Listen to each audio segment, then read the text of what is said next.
I recently, which was bad on me as a fan, but I recently found out because I was reading another book, Tanking to the Top by Yaron Weitzman, another fantastic book. Writes about the Sixers process and their whole rebuilding with Sam Hinkie.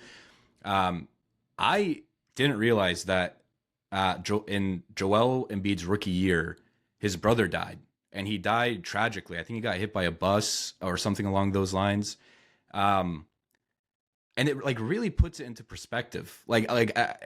Anytime a tragedy occurs outside of a player's life or outside of the basketball court, it puts everything into perspective in terms of at the end of the day, this is a game, right? You're getting paid millions to play a game that you love, but there are other things in life that are way more important, such as the life of your brother.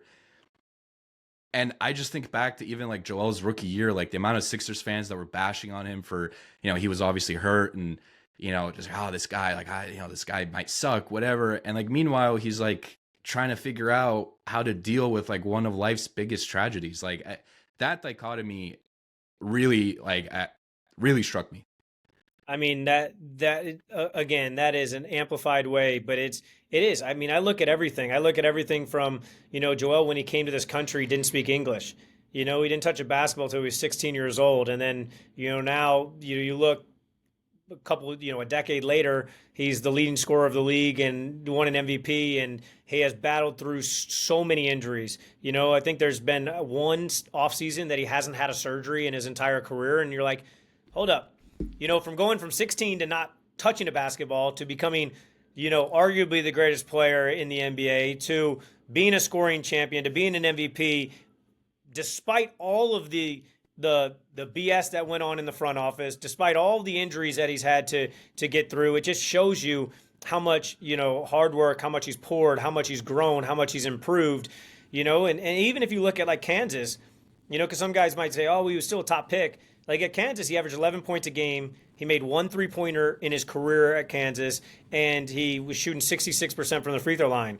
For him to, go on to being a guy that last year averaged 35, 12, and 6. Like, think about that. If he had a game where he had 35 points, 11 rebounds, and 5 assists, his averages dropped.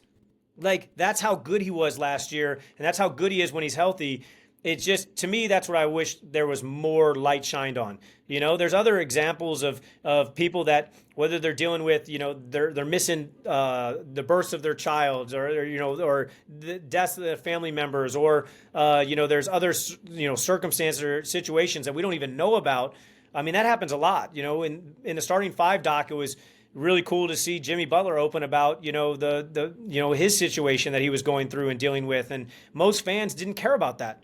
All they cared about was their parlay or their fantasy team instead of like the bigger than basketball picture that we should be focusing on. And so I really do think that, when people talk about the NBA ratings, I think the product on the court is improving. Guys are more skilled. They're better shot makers. They're, the schemes and systems are at a all-time, complexity levels at an all-time high. What's changed is the fans. It's a ring culture. So now everybody, all they care about is, did you win or did you not? Well, that means obviously that the regular season is going to feel less important because everyone's making it less important.